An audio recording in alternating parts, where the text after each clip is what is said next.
সবাইকে good morning জানিয়ে নতুন একটা দিন শুরু করলাম আর তার সাথে নতুন একটা ব্লগ শুরু করলাম। আজকে আমি আর প্রণব দুজনেই যাচ্ছি, মা বাপি সবাই রেডি হচ্ছে আর বোনেদেরকেও তুলে দেব। বোনেদের রুম হচ্ছে এইটা, এই যে আমার সামনে এইটা, তো ওদেরকে তুলে দেব দিয়ে বেরোবো। দেখো হোটেলের কিন্তু এখনও কেউ ওঠেনি, আমরা কিন্তু দরজা বন্ধ করে বেরিয়ে যাচ্ছি দুজনে।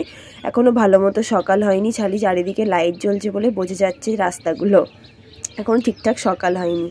আর প্রথমেই তোমাদের কাছ থেকে আমি সরি চেয়ে নিচ্ছি, আমার শরীর প্রচুর খারাপ, জ্বর সর্দি, তার জন্য ভয়েস ওভার দিতে আমার খুবই কষ্ট হচ্ছে আর গলার আওয়াজ শুনে তোমরা সেটা বুঝতেই পারছো। তো আজকে বিচে আমরা অনেক সকালে এসেছিলাম, তো আজকেও কিন্তু ও একটা জিনিস বানিয়েছিল, সেটা তোমাদের সঙ্গে অবশ্যই শেয়ার করব। তো এখন যেহেতু ভালো রকম সকাল হয়ে গেছে, তো চলো তোমাদেরকে ভালো করে জিনিসটা দেখাই। আজকে ও বানিয়েছিল জলপরি, তো ভালো করে সামনে থেকে তোমাদেরকে দেখাবো, পুরোটা কমপ্লিট হয়ে যাক তারপরে। তো এখন আমরা ভিডিও করব, আমরা অনেক ভিডিও করব বলেই সকাল সকাল চলে এসেছি। মা বাপিকে বললাম যে আমরা অনেক ভিডিও বানাবো, তো আমরা এগিয়ে যাচ্ছি, তোমরা এসো। তো মা বাপি সবাই কিন্তু চলে এসেছে একটু সকাল হতে। আর তার আগে আমরা অনেক ভিডিও বানিয়েছি, আর এমন ভিডিও বানিয়েছি যে আমার কাপড় পুরো ভিজে গেছে, আর কাপড়টা এতটাই ভারী হয়ে গেছিলো যে আমি চলতে পর্যন্ত পারছিলাম না, জানো। তো চলো তোমাদের ফাইনাল লুকটা দেখিয়ে দিই। এই ছিল জলপরির ফাইনাল লুক। দেখো সত্যি হাতের কাজ, দারুণ করেছে জিনিসগুলো কিন্তু। আর এনাদের হচ্ছে জাঙ্গিপাড়া সাইডে বাড়ি, এনারা আমাকে চিনতে পেরেছেন, আমার ভিডিও দেখেন।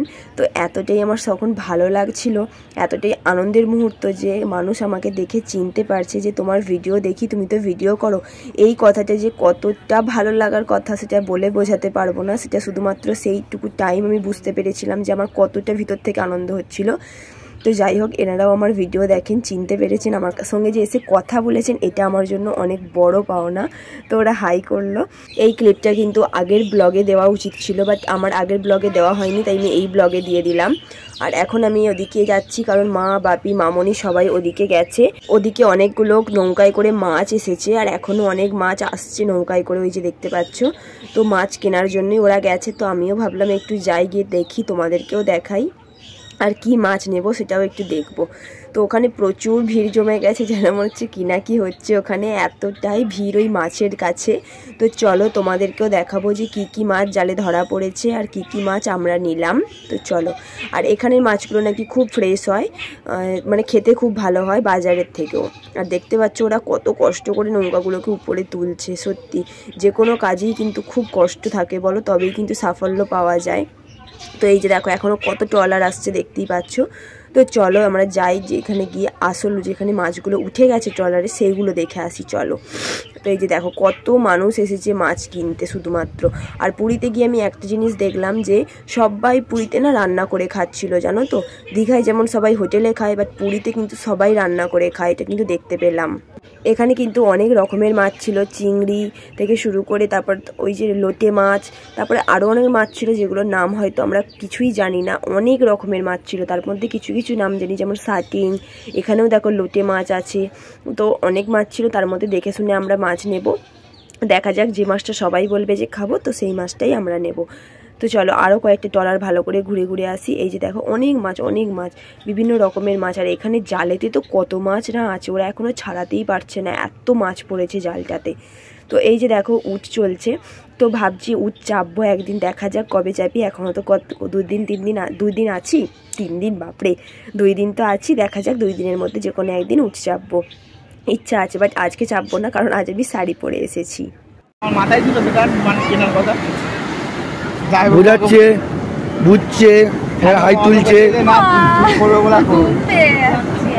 আর আমার মন তো মানছেই না, যত সমুদ্রের ঢেউ উপরে আসছে আমি সেই সমানে কিন্তু পা ভিজিয়েই যাচ্ছি, পুরো শাড়ি আমার হাঁটু পর্যন্ত ভিজে গেছে, জানো।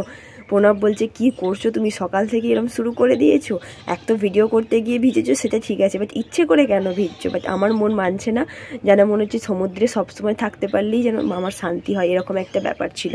তো আমাদের মাছ নেওয়া কমপ্লিট হয়ে গেছে, চলো মাছগুলো বাছাই। এই যে দেখো আমরা মাছ নিয়েছি, এগুলো সব আমরা ভাজা খাবো, কারণ আজ আমাদের অন্যরকম প্ল্যানিং আছে খাওয়ার দাওয়ারের দুপুরে। তো চলো সবটাই তো তোমাদের সঙ্গে শেয়ার করব অবশ্যই।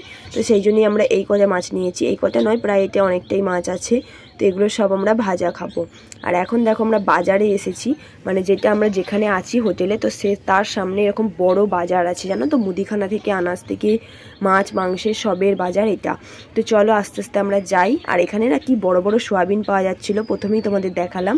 ওই সোয়াবিনগুলো জানি না কীরকম কী সোয়াবিন, এই জীবনে প্রথম দেখলাম এরকম বড় বড় সোয়াবিন। তো আমরা আস্তে আস্তে ভিতরে যাচ্ছি। আমরা একেবারে যাব মাংসের দোকানে, কারণ ওখানেই আমাদের মাংস নেওয়ার আছে। আর বোন এখানে দাঁড়িয়ে চাল ভাজা কিনলো। চাল ভাজাটা এখন জলখাবারে খাওয়া হবে, সেই জন্য নিল। দেখে ভালো লেগেছে, নিয়ে নিয়েছে আর কি। তো চলো এই যে দাঁড়িয়ে আছি আমরা এখন মাছের বাজারের সামনেটাতে, অমিত এলেই আমরা যাব। তো চলো আপাতত যাওয়া যাক, অমিত এসে গেছে। তো এখানে কত রকমের মাছ দেখো, ভেটকি, তারপরে চিংড়ি, কাঁকড়া, সমস্ত A to Z মাছ এখানে পাওয়া যায়। পমফ্লেট, তারপরে কাতলা, রুই, অনেক মাছ যা খুঁজবে এখানে তাই পেয়ে যাবে। দুধারে খালি মাছের দোকান। আমি প্রণবকে বলছিলাম এই চিংড়িগুলো দেখে না আমার লোভ লাগছে, প্লিজ চিংড়ি দাও না। আগের দিন চিংড়ি খেয়েছি, আবার চিংড়ি খাবো আজকে, তো বললাম থাক ছেড়ে দাও, অন্য দিন খাবো। তো এখানে প্রচুর ভেটকি ছিল। তো চলো এখন আপাতত আমরা যে দোকানে যাচ্ছি সেই দোকানে যাই, মানে মাংসের দোকানে। আমরা আজকে নিয়েছিলাম পাঁঠার মাংস। তো অমিত কদিন ধরেই পাঁঠার মাংস করছিল, তো ওর জন্যই বেসিক্যালি পাঁঠার মাংস নেওয়া হলো। আর এখন আছি আনাজের দোকানে, টমেটম, ধনেপাতা এইসব নিয়ে বাড়ি এলাম। এসে চা করলো মা, তো চা খাওয়া হচ্ছে এখন সবাই মিলে। গল্প করে করে চা খাচ্ছি আমরা, চা বিস্কুট এইসব আর কি। আর তারপরেই আমরা সকাল সকাল করে আজকে রান্না চাপিয়ে দেবো, কারণ আজকেও আমাদের অনেক রকম ঘুরতে যাওয়ার প্ল্যান আছে। এই যে বললাম চাল ভাজা এনেছি, এই যে চাল ভাজা, চা খাওয়া হচ্ছে এখন, আর বিভিন্ন রকমের গল্প গুজব করা হচ্ছে আমাদের মধ্যে। তো এটাই হচ্ছে আর কি, একসঙ্গে সবাই যেটা হয়। প্রচুর আনন্দ করেছি, প্রচুর মজা করেছি। আর বললে বিশ্বাস করবে না, খুব তাড়াতাড়ি আমাদের কাজবাজ হয়ে যাচ্ছিল, কারণ আমার বোন তো কিছু করেনি, মামনি, আমি আর মা 3 হাতে কাজ হচ্ছিল, খুব তাড়াতাড়ি কাজ হয়ে যাচ্ছিল। তারপরে প্রণব নিয়ে এলো হচ্ছে ইডলি আর হচ্ছে দই বড়া, কারণ আমি মুড়ি খেতে পছন্দ করি না, তোমরা সেটা জানোই। তো মুড়ি আমার খেতে ভালো লাগছিল না, তো প্রণবকে বললাম, বললো ঠিক আছে আমি ইডলি আনছি। তো এই আমি ফার্স্ট টাইম ইডলি খেলাম, তো দারুণ লাগছিল, কিন্তু ঘুগনি দিয়ে ইডলিটা ব্যাপক লাগছিল। আর দই বড়াটাও কিন্তু দারুণ করেছিল। তো এই দিয়ে আজকে আমার জলখাবারটা হয়ে গেল কিন্তু। তো জলখাবার খাওয়ার পরে আমার বোন আলু ছাড়াচ্ছে, ওদিকে মামনিও আলু ছাড়াচ্ছে, কারণ মুড়ি খাওয়ার আলুর তরকারি হবে, তারপরে হচ্ছে মাংসের ঝোলের আলু হবে। আর আমার বোন যেহেতু পাঁঠার মাংস খায় না, তো ওর জন্য হবে আলু দিয়ে, পটল দিয়ে, ডিম দিয়ে তরকারি। ওকে মাংসের অফার করা হয়েছিল, কিন্তু ও বললো মাংস আর খাবো না, একঘেয়েমি। তো আর এদিকে দেখো প্রণব মাছ ভাজা দেখালো, কারণ মাছ ভাজা মা করে দিয়েছে গরম গরম, তো ওরা সবাই মাছ ভাজা খাচ্ছে, আমরাও খাবো। এগুলো হাতের কাজগুলো সেরে নিয়েই খাবো। তো এই যে আমি এখন পেঁয়াজ কাটছি, সব কাজ তাড়াতাড়ি হয়ে যাচ্ছে। তো এরপর পাঁঠার মাংসটা আজকে প্রণবের দায়িত্ব পড়েছে, ওই পাঁঠার মাংসটা আজকে রান্না করবে। এই হচ্ছে আমাদের পাঁঠার মাংস, দেখো 1 কেজির বেশি ছিল মনে হয় পাঁঠার মাংসটা। তো চলো দুবেলা আমাদের ভালোভাবে হয়ে যাবে মাংসটা, আর না হলে ওবেলা তো ডিম আছেই, ডিম করে নেওয়া হবে, দেখা যাক কতটা কি হয়। অনেকটাই মাংস হয়েছিল, যেহেতু পাঁঠার মাংস একটু হালকা হয় তাই পিসে কিন্তু অনেকটা বেশি হয়।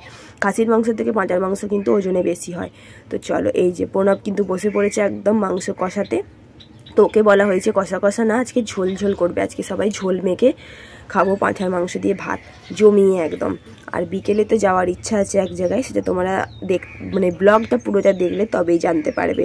তো চলো প্রণব রান্না করুক, আর এদিকে হচ্ছে আমাদের গল্প, মা, বাপি, মামনি আর আমি 4 জনে গল্প করছি। আর বোন আর অমিত চলে গেছে ঘরে, ওরা শুতে ঘুমাচ্ছে। ওরা বেশ ভালোই ফাঁকতালে ঘুমিয়ে নিচ্ছিল জানো তো, খালি ঘুম হয়নি আমাদের এই 5 জনের। তো আমরা এখানে গল্প করছি, আর বাইরে প্রণব কিন্তু মাংস রান্না করছে। তো অবশেষে কিন্তু আমাদের রান্নাবান্না কমপ্লিট, সমুদ্র থেকে চান টান করেও আমরা চলে এসেছি। এখন এই যে মা মাংস ভাগ করে ফেলেছে, ভাত বাড়ছে, তো ভাত খেয়ে নেব, খেয়ে নিয়ে আমরা বেরোবো।